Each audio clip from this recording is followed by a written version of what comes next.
আমরা অনেকে হাসির ছলে বা বিভিন্ন জায়গায় আমরা অনেকগুলো গুনাহ করে ফেলি, কিন্তু আমরা কেউই টের পাই না যে আমার কতগুলো গুনাহ হচ্ছে।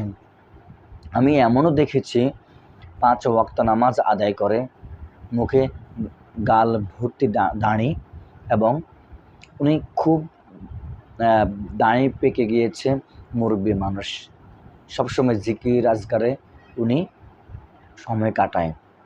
কিন্তু দেখা গিয়েছে কার বাড়িতে কী সমস্যা, কার ছেলের কী সমস্যা, কার মেয়ের কী সমস্যা, ওই মহিলা কী করছে, ওই পুরুষে কী করছে, এগুলো নিয়ে শুধু মানুষের কাছে বলে বলে বেড়ায়।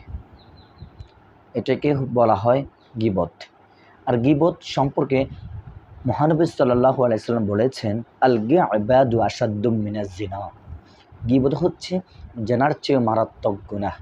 অথচ আমরা জেনা করাকে সকলে জানি এটা খুবই খারাপ, খুবই নিকৃষ্ট অন্যায়, এবং এগুলো যে সমাজে কেউ ধরা খায় তখন কিন্তু তার মান সম্মান ইজ্জত সব ধ্বংস হয়ে যায়, এবং সকলেই তাকে ঘৃণা করে, আল্লাহ তাকে ঘৃণা করেন, তার মান সম্মান শেষ হয়ে যায়, আর সেই সম্মান আর ফিরে আসে না।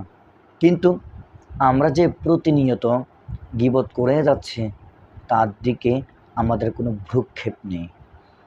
এজন্য গীবত হচ্ছে এমন একটি গুনাহ, এমন মারাত্মক গুনাহ, যার বিরুদ্ধে আপনি গীবত করছেন তার আড়ালে সে কিন্তু দেখতে পাচ্ছে না, জানতে পারছে না।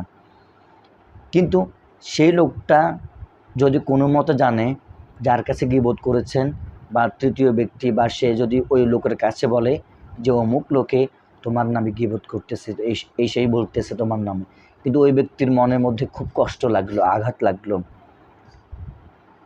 তো ওই ব্যক্তি যতক্ষণ না পর্যন্ত, অর্থাৎ যার গীবত আপনি করেছেন, যতক্ষণ না পর্যন্ত ওই ব্যক্তি আপনাকে ক্ষমা না করবে, যার গীবত আপনি করেছেন ওই ব্যক্তি যতক্ষণ না আপনাকে ক্ষমা না করবে, ততক্ষণ পর্যন্ত আল্লাহ রাব্বুল আলামিন আপনাকে ক্ষমা করবেন না। এজন্য এগুলো করা যাবে না, এবং কি এটা অনেক মারাত্মক লেভেলের গুনাহ, এটা জানার চেয়েও নিকৃষ্টতম গুনাহ। আমরা অনেক সময় এই গীবত করে থাকি। এখন প্রশ্ন হলো, অনেকে বলে যে সত্যি কথা বলতে অসুবিধা কি, উনি তো এই কাজটা করেছে। হ্যাঁ ভাই, হ্যাঁ প্রিয় বোন, উনি এই কাজটা করেছেন, কিন্তু উনার আড়ালে যদি আপনি উনি নাই, কিন্তু উনার আড়ালে অন্য জায়গায় যদি আপনি ওনার নাম এগুলো বলেন, এটাকে বলে গীবত। আর যদি মিথ্যা হয় যে উনি ওই কাজের সাথে সম্পৃক্ত ছিল না, তাহলেও মিথ্যা কথা যদি বলেন তাহলে এটাকে বলা হয় মিথ্যা অপবাদ।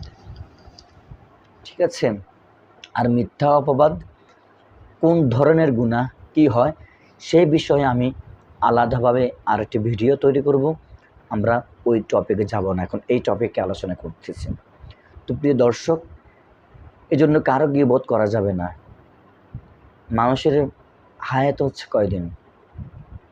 কুল্লু নাফসিন যায়িকাতুল মাউত, প্রত্যেক প্রাণীকে মৃত্যুর স্বাদ গ্রহণ করতে হবে। আসার সিরিয়াল আছে, কিন্তু যাওয়ার কোনো সিরিয়াল নাই। এজন্য কারো গীবত করব না, কারো গীবত করব না, কাউকে মিথ্যা অপবাদ দেব না। ইনশাআল্লাহ আমরা যতদিন দুনিয়াতে আছি, পারলে মানুষের উপকার করব, পারলে মানুষের সাহায্য করব, আর আল্লাহর হুকুম আহকাম মেনে চলার জন্য সবগুলো মেনে চলার চেষ্টা করব ইনশাআল্লাহ।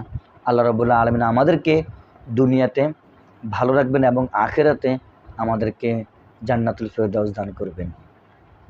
আল্লাহ সকলকে উক্ত কথাগুলো মেনে চলার তৌফিক দান করুক। আসসালামু আলাইকুম রহমতুল্লাহি ওয়া বারাকাতুহু। আল্লাহ হাফিজ।